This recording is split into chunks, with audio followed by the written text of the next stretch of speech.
medalha de bronze para ele colocou o seguinte: as torcedoras engenheiros de obra pronta, eu quero ver o que eles iriam dizer caso o Bahia entrasse com o time titular e fizesse a mesma partida que os reservas fizeram. A estratégia foi certa. A culpa não é de Ceni, que Ronaldo fez merda. Bota na conta de Santoro também, que trouxe os bagres, Lestor e Iago. É jogar com o que tem. Cara, eu até falei sobre isso ontem no Twitter, falei sobre isso no pós-jogo também. Né? Para mim, o Rogério Ceni acertou na escalação, assim, 100%. Né? Como a gente falou aqui, é muito fácil, né? Chegar depois do jogo, depois de não ter dado certo no sentido de um resultado mais elástico, e criticar, né? Ah, Rogério Ceni deveria ter botado o time titular. Não, velho. Ele fez o que ele tinha que fazer. O Bahia entrou em campo com o time que tinha que entrar, né? O Bahia tinha o jogo controlado. E, para mim, o jogo terminou sendo condicionado por conta da falha do Ronaldo. Né? Se a falha do Ronaldo não existisse, o Bahia poderia ter terminado o primeiro tempo no 2-0 ou até mais. Ou até mais. Porque, claramente, o time sente a falha. O Bahia sente a falha do goleiro. O Bahia sente aquele gol que toma. Né? Porque é mais um gol em falha de goleiro e tal. Aí o Mingo vai lá, tenta abraçar o Ronaldo, tipo, vamos e tal. E aí começa a gerar aquele clima. O clima da Fonte Nova mudou. O Bahia foi pro intervalo naquele clima de desconfiança. A bola que chegava no goleiro começava aquele burburinho de e será que vai falhar de novo? O jogo todo até o final foi assim. Então, assim, para mim, a falha do Ronaldo, ela muda o contexto do jogo. Era um jogo que o Bahia tinha 2-0 seguro, poderia até fazer um terceiro gol para ser no primeiro tempo, e viraria tranquilo. O Bahia virar 2-0, velho, esqueça. Era mais fácil virando 2-0 o Retrô se recuar mais para não tomar mais gols, né? Porque 2-0 já era um placar ruim para eles, do que virando 2-1 o Retrô vir para tentar empate, por exemplo, né? E de alguma maneira sair mais. Então, era um placar tranquilo, era um jogo seguro. O Bahia não tinha tomado nenhum susto. O Bahia não toma nenhum susto no primeiro tempo, com exceção do gol que a gente entrega para o Retrô. Então, é uma partida 100% condicionada pela falta de um goleiro confiável. E é o que o Lula falou. Eu até brincava aqui, né? Que quando eu falava que Ronaldo era meu titular, a partir de hoje, eu falei, né? A partir do dia que eu finquei a bandeira de Ronaldo no gol do Bahia, eu falava que Marcos Felipe já sabia que não tinha confiança, que não tinha condições de permanecer como titular do Bahia. E Ronaldo a gente ia descobrir. A gente descobriu mais rápido do que eu imaginava. E é o que o Lula falou. Hoje, se for levar em consideração o critério que ele vem utilizando, para sábado contra o Sport ele botar o Danilo. Mas vai fazer isso? Não vai. Né? Então a gente vai entrar num jogo, mais uma vez, um jogo decisivo, né? Porque é um jogo importante, é um clássico. Não é um jogo decisivo, mas é um jogo importante, é um jogo que pode, obviamente, manter o Bahia no G4, pode afundar ainda mais o Sport, que é um concorrente no sentido de Nordeste, né? Um rival no sentido de Nordeste, ainda mais afundado na zona de rebaixamento. Então, é um jogo importante. E a gente vai para esse jogo importante sem saber o que esperar na nossa posição de goleiro, que é uma das posições mais importantes. Velho. Goleiro e atacante, um evita o gol e o outro guarda. Então, velho, a gente não pode negligenciar essas posições. Nem a posição de goleiro e nem a posição do cara que faz o que é o matador. Né? A posição de atacante, eu até acho, Lula, que a gente tem um certo conforto ainda, porque o William José é um cara bom. Você vê que ele é bom. Né? Você vê que ele tem um trato bom com a bola, ele dá uma finalização no final do jogo, já no 3-2, que ele chapa a bola de primeira, assim, a bola passa bem perto, assim, rente à trave, né? Poderia ter entrado aquela finalização dele, mas a finalização que ele faz no terceiro gol é uma finalização difícil, ele se joga, dá um tapa só, ele deixa o pé de lado, com a parte externa do pé, a bola pega e entra, assim, gol de centroavante, né? Gol de quem sabe o que tá fazendo ali dentro da área, e eu fico um pouco mais tranquilo, apesar de achar que precisa de um outro jogador para essa posição, ou para centroavance, ou para um cara de lado, né, que possa ser esse cara mais híbrido, que substitua o Puga, mas que eventualmente pode jogar um pouco mais centralizado também em alguma necessidade. Mas de uma maneira geral, velho, não dá para a gente negligenciar mais essas posições, né? E a gente precisa acordar para a vida nesse sentido, Luiz Teres.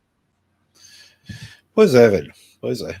Eu concordo absolutamente com você em relação às necessidades, né? E agora, na minha opinião, a posição de goleiro passa a ser também um pouco mais urgente, porque simplesmente os votos de confiança estão vencidos. Não é mais só uma questão técnica, não é mais só uma questão de encaixe para o projeto. Agora você vai ter que dar uma acelerada nesse processo, na minha opinião, né? Sobretudo quando voltarem os jogos a Salvador. A gente vai fazer 2 jogos seguidos fora de casa. Às vezes pode acontecer, né, de ter uma coisa de sorte, digamos. Vai que a gente vai para os pênaltis contra o Retrô e Ronaldo pega 3 pênaltis. Aí volta para cá tranquilo, com a moral lá em cima. Mas a tendência é o que acontecer nesses jogos, mesmo Bahia ganhando, né, mesmo Bahia passando, é que no jogo contra o Fluminense, o goleiro que estiver em campo vai estar com a desconfiança da torcida. Vai estar com a desconfiança da torcida. Não, assim, não vai ter, exceto um herói desse, de uma disputa de pênaltis, uma partida com 9 defesas, 10 defesas difíceis, não sei o que é muito difícil de acontecer. O Bahia não passou por isso até agora no ano inteiro, não é agora que vai passar, contra o Sport e Retrô. O jogo contra o Fluminense aqui vai ser de um goleiro sob desconfiança no gol. Então, e isso tende a ficar por um bom tempo, tá? Na minha opinião. O goleiro vai jogar sob tensão por um bom tempo, o que leva a um grau de urgência ainda maior para essa contratação. Por exemplo, que eu não tinha tanto, né? Eu acho que era uma necessidade, mas não urgência. E agora já começo a enxergar, né, como um momento de mais urgência para essa contratação. Ainda coloco à frente a contratação de um jogador de jogo físico de lado de campo, né? Se possível que seja um jogador que também faça o jogo centralizado, atacante, né? Mas o patamar de urgência de um goleiro ganhou um novo degrau, né? Uma nova prateleira para que se acelere, que se classifique essa contratação como urgente. Beleza. Tem algumas pessoas aqui falando sobre a questão do preparador de goleiro de novo, né? A gente já falou sobre isso, galera. As informações que a gente tem são positivas, tá? Eu não estou no dia a dia, já falei sobre isso, eu vou falar bem resumidamente. A Vânia Calmon falou que o preparador de goleiros é ruim, né? Ela pede aqui fora todo mundo, diz que o preparador de goleiros do Bahia é uma porcaria. O Leandro Souza fala aqui, né, de maneira um pouco mais equilibrada, né? Ele fala que das opções atuais de goleiros, seja quem jogue, percebe-se pela postura corporal e expressões sociais que estão desequilibradas emocionalmente. O equilíbrio mental de todo o setor de goleiros está fragilizado. Além de contratar, não temos que ver se não é questão também de mudar quem treina eles. Se continuar assim no jogo decisivo, vamos presenciar um colapso nervoso de algum deles na arena. Já falei sobre isso, vou resumir rapidamente, o Lu também pode completar, né? Obviamente, se ele quiser. Mas as informações que a gente tem, velho, em relação ao Duda Varjão, são positivas, tá? Eu não estou no dia a dia do clube. Como eu falei, eu não trabalho com suposição. A gente trabalha aqui com credibilidade, informação e opinião, né? E sempre tentando ser o mais justo possível. Então, assim, eu não estou no dia a dia do clube, eu não vejo os treinamentos que são praticados com os goleiros, eu não vejo a metodologia do Duda Varjão para dizer aqui, ó, velho, eu não gosto, não acho legal, não acho que não tem intensidade. Enfim, eu não estou lá para avaliar, né, de maneira 100% o que está acontecendo. O que a gente pode avaliar é as atuações dos goleiros no campo, né, que de fato tem deixado a desejar, isso é um fator. E outro fator que a gente pode levar em consideração são as opiniões de pessoas que a gente termina ouvindo falar, porque trabalham no clube, ou já trabalharam no clube, ou porque viram mais treinamentos, enfim, fontes, né? Fontes, coisas que acontecem normal no mundo do futebol. E as informações são positivas. São informações que dão conta de que é um cara que é inovador, é um cara que traz metodologias de fora, interessantes, né? É um cara que é bem visto no mercado, como o Lula já falou aqui. Então, eu, no alto da minha falta de informação para poder criticar ou elogiar, eu me mantenho neutro nessa situação, né? Eu não digo que ele é um cara excelente, porque eu não estou vendo, mas eu trago a informação de que a gente é informado de que ele é um cara bom. Então, a informação que tem é que ele é um cara bom. Agora, se procede ou não procede, aí eu não tenho como dizer. Então, eu não estou aqui para poder nem julgar negativamente e nem julgar positivamente. Agora, estou aqui para trazer a informação que eu tenho. A informação que eu tenho é que é um cara bem quisto, bem avaliado, que tem boas metodologias, né, e que, querendo ou não, está, nesse momento, até onde a gente sabe, né, estável dentro desse cargo, que é o cargo de preparador de goleiros do Bahia. Luiz Teres, quer completar alguma coisa? Porque acho que esse é o resumo, né? Tá bem resumido, velho. Acho que é por aí mesmo. Tenho essa mesma opinião. Pois é. Pablo Caetano, bom dia, Leirão. Jogo abaixo ontem, mas o resultado mais justo seria 4-1, pois houve pênalti claríssimo em Jean Lucas antes do escanteio, em que levamos o segundo gol. O jogador se desloca e impede o Jean Lucas com as mãos. Ele literalmente segurou o Jean Lucas com os dois braços dentro da área e o VAR sequer chamou o juiz para analisar o lance. Depois disso, acredito que o time tenha ficado desatento ou preocupado com a lesão do Pulga. e dormiu no lance do gol dos caras, numa bola parada. Resultado horroroso e uma partida que deveria ter sido tranquila. Sobre o lance do primeiro gol dos caras, foi uma fatalidade o erro do Ronaldo. E dói o fato de que entra goleiro e sai goleiro e os erros continuam acontecendo. Difícil, mas vamos por mais. PS, falar o quanto Iago Borducci é horroroso já virou praxe. Não que tenha comprometido nos gols, mas que jogador medíocre no sentido literal da palavra. Tivemos muito menos paciência com Chaves. Luiz, esse aqui, diferente dos outros comentários do café de hoje, eu assino embaixo praticamente, acho que 100%. Assim, foi muito bem. Foi muito bem, inclusive na comparação de Iago com Chaves, né? A situação de Chaves no Bahia, ainda mais pela idade e pelo potencial que ele tinha, né? De ser um grande jogador mesmo. A torcida pegou muito pesado. É bem complicado. E você pegando o geral, só nós assim, a coisa da falha de Ronaldo não foi uma coisa tão, não foi só o acaso, né? Que a sorte da bola bater e entrar no gol do jeito que foi, é o único momento de que a sorte, né, que o acaso colaborou, que o resto foi coisas básicas, né? Foi um erro de decisão grave, na verdade, né? Vai ali da incapacidade técnica de jogar com o pé esquerdo, né? Mas é normal, nem todo goleiro, né? Raríssimos goleiros conseguem jogar com as duas pernas, né? E vai também da total irresponsabilidade na decisão. Você está vindo com a bola, está vindo no teu pé esquerdo, você tem um jogador possível que você possa dar a bola no lado direito, você tem distância para o jogador que está vindo fazer o abafa. Ajeita a bola, chuta para longe, né? Não vai tentar dar um passe de perna esquerda, desequilibrado, na direção, né, com a parábola na direção do jogador que está vindo de encontro a você. Foi um erro gravíssimo, e aí minha única discordância vai ser em relação à coisa do infortúnio. Não foi. Foi uma falha causada, sobretudo, por uma incapacidade de realizar uma boa decisão e incapacidade técnica de não ter um controle jogando com a perna esquerda.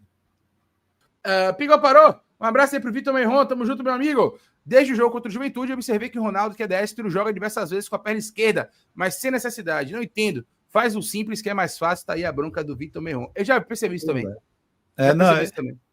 Isso, se ele está equilibrado, se ele está no momento em que, por exemplo, o passe de perna esquerda vai dar a ele mais vantagem do que ajustar o corpo para dar o passe de pé direito, que ele deu o passe de pé esquerdo, né? Não tem problema. Não é o problema usar o pé.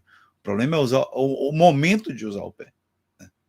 Isso que é todo o problema. Ele não tem a mesma precisão, a mesma técnica para chutar a perna esquerda e pé direita. Esse já é um problema, e aí um problema técnico dele, né, da capacidade técnica dele. E o outro problema, que foi o mais grave de todos, foi o da decisão. Aquele passe de perna esquerda não era para ser dado naquele momento. Você tinha que ou parar a bola com o pé direito e de perna esquerda, né, jogar para o jogador do apoio, jogar para o lado, para Mingo, que estava ali, ou ainda ter isolado a bola, né, porque para isolar a bola você não precisa de tanta técnica ou categoria, isola a bola e vida que segue, né, ou ainda parar a bola com a perna esquerda, perfilar de novo um pouco o corpo e aí tomar a decisão. De novo, a mesma decisão. Bola para o jogador do apoio, bola para o jogador do lado ou isolar. O que ele não podia ter feito foi correr aquele risco, né, que ele correu, dando um passe de perna esquerda desequilibrado, um jogador vindo na direção dele, na direção da parábola da bola de perna esquerda. Né? Se ele tivesse perfilado para o direito, por exemplo, perna direita, ele batesse de primeira naquela bola, mesmo com aquela distância, ele teria tido muito mais chance de ter acertado o lance, né,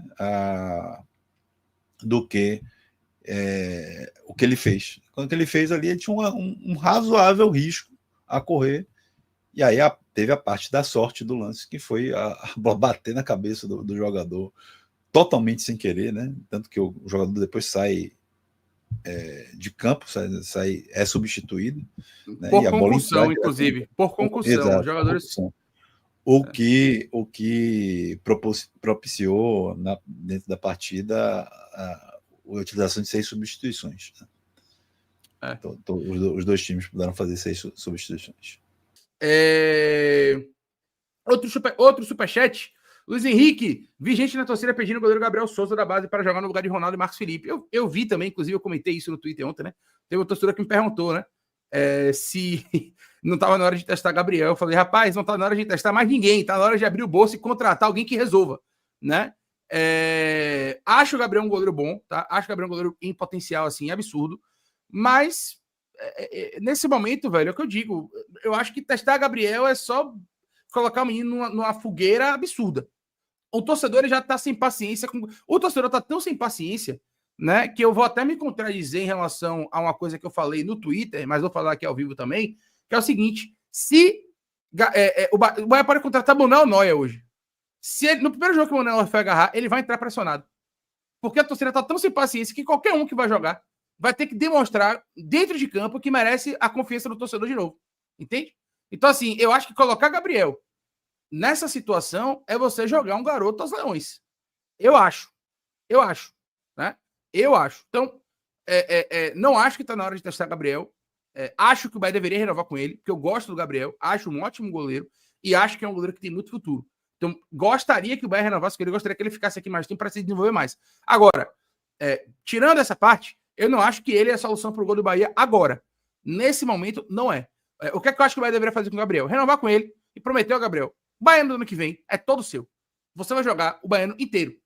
O que você demonstrar no Campeonato Baiano, o potencial que você demonstrar, você vai fatalmente ter o potencial de ser alçado para uma situação de mais prestígio. De repente ser o segundo goleiro, né? Ou estar realmente como um terceiro goleiro, até porque o Danilo vai se aposentar. Enfim, traçar um planejamento de carreira para o Gabriel dentro do clube. Né? É o que eu acho que o Bahia deveria fazer. Agora, botar o Gabriel nesse momento, para mim, é uma sacanagem com o garoto, inclusive. Né? Não acho que é o momento ideal para poder lançar o Gabriel, não. E como eu disse, não está no momento de testar mais ninguém. Já testou Marcos Felipe, já testou Ronaldo, já testou Danilo. Testar o Gabriel agora, meu irmão, é até um atestado de incompetência da diretoria e não contratar um cara que resolva. Então, eu não acho que seja ideal fazer isso, não, tá? E você, Lula? Gabriel Souza? Não acho que é o momento. Não acho que ele ainda demonstrou a total capacidade de ser esse jogador ainda nesse. É um jogador promissor, é um jogador que tem valências, né? É um jogador que pode conquistar o seu espaço ainda, mas não está pronto para o desafio que é assumir o gol do Bahia nesse atual momento do Bahia. Não demonstrou nenhum momento, das vezes que foi requisitado nos times de baixo, um desempenho muito acima do normal para estar figurando dentro do profissional.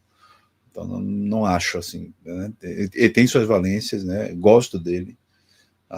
Acho que dos nossos goleiros jovens é hoje ainda o melhor, mesmo o Jampa sendo um goleiro de seleção sub-17, eu acho que ele está razoavelmente acima de Jampa, não é nem perto, razoavelmente acima, mas não dá, não é ainda esse provavelmente o nosso goleiro da base que vai ascender e ficar por um bom tempo no gol do Bahia. Velho, enquanto você estava falando aqui, eu também estava... Só um adendo, Lula, em relação a isso, não sei se você vai falar sobre Gabriel especificamente, mas se eu não me engano, e ainda tem um fator aí para a gente completar, se eu não me engano, o contrato dele vai até hoje, dia 31 de julho. É mesmo? Eu acho que é isso. Eu acho que é. Se eu não me engano, o contrato dele vai até hoje, e aí possivelmente ele já deve até ter sido liberado. Se não for liberado, está para ser. Se eu não me engano, o contrato dele vence hoje, dia 31 de julho. A última informação que eu tive foi que o contrato dele vencia em julho. Então, e a princípio não tem nenhuma informação de renovação. É bem possível, inclusive, que a gente esteja aqui cogitando um Gabriel que nem está mais com vínculo com o Bahia, por exemplo. Mas pode completar agora. Só para poder arrematar a questão do Gabriel. Até hoje, que esteja hoje fazendo a sua despedida. Lenny Teles, bom dia. City vai vender o Ederson para o Galatasaray. Não cogitaram mandar o cara para cá? Senha ídolo dele não fez a ponte? Como é que pode, cara? Cadu deveria insistir nele. Cara, assim, é difícil porque, na minha opinião, o Ederson ainda é um jogador, por mais que, se de fato ele for para o Galatasaray, que eu ainda não vi nenhuma notícia que confirme isso, né? Mas ele é um jogador que tem muito mercado do futebol europeu, é um salário altíssimo, e o valor da venda dele para o Galatasaray, se for confirmado para o Galatasaray, não é baixo. O valor de mercado do Ederson, por exemplo, gira em torno da casa dos 20 milhões de euros, velho. Né? Então, na minha opinião, eu acho que é um goleiro ainda num patamar que a gente não alcança. A gente não, acho que o futebol brasileiro não alcança ainda o patamar do Ederson. Não só o Bahia, acho que nenhum time do Brasil, por mais que a gente veja investimentos aí, por exemplo, só pra você ter uma noção, o Flamengo contratou o Samuel Lino por 25 milhões de euros. E o valor de mercado do Ederson é de 20 milhões de euros. Então, eu acho que é fora da realidade, sabe? Assim, eu não quero, obviamente, também ser um cara que reduz os sonhos da galera, né?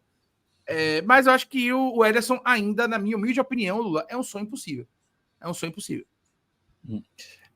Eu acho que, assim, por ser um jogador do grupo e por ser um jogador que está chegando já num ponto de idade em que você às vezes quer voltar para o Brasil, quer seguir carreira, etc.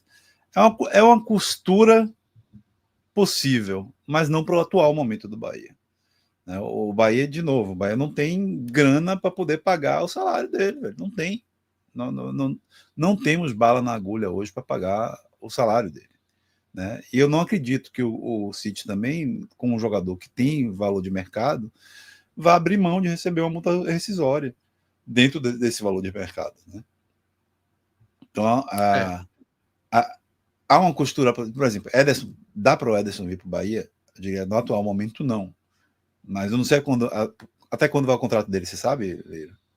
É longo, viu, Lula? É longo. Ele só está sendo vendido por uma questão de liberação de vaga para jogador extracomunitário. Porque o City contratou o Trafford, que era um goleiro da base do City, foi uma cláusula de recompra, porque é um goleiro que se destacou, né? E é um goleiro comunitário, um goleiro que é inglês, né? Então, eles meio que vão unir o útil ao agradável. Então, a ideia é vender o Ederson por isso. Mas, pelo que eu sei, o contrato dele ainda acho que até o final do ano que vem, ou até o meio do ano que vem. Tem pelo menos um ano de contrato ainda o Ederson, viu? Acho que é isso.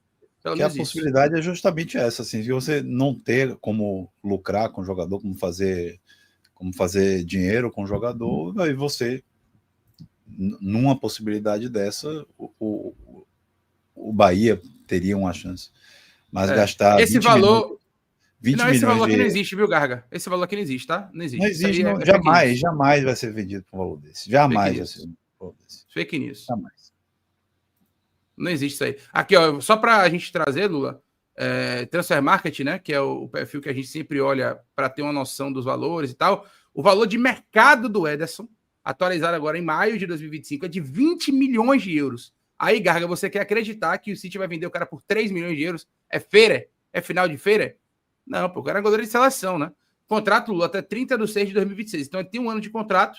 Isso, claro, pode ser que até o final desse ano, até o meio da temporada europeia, né, até o final desse ano, ele poderia assinar um pré-contrato, então isso pode, claro, diminuir um pouco o valor, né, em relação a ele, assim, aí você diminui para, sei lá, 15, 12, 10 milhões, no máximo, mas você diminuir para 3 milhões e meio de euros, para mim, não faz o menor sentido, tá? Não faz o menor sentido. Não, nenhum sentido. Pois é. Enfim, tá aí, só pra galera ficar ciente. Pra mim ainda é um sonho distante, né? E não acho que a gente tem que acreditar nisso, não. Um abraço aí para nosso amigo Paulo Araújo.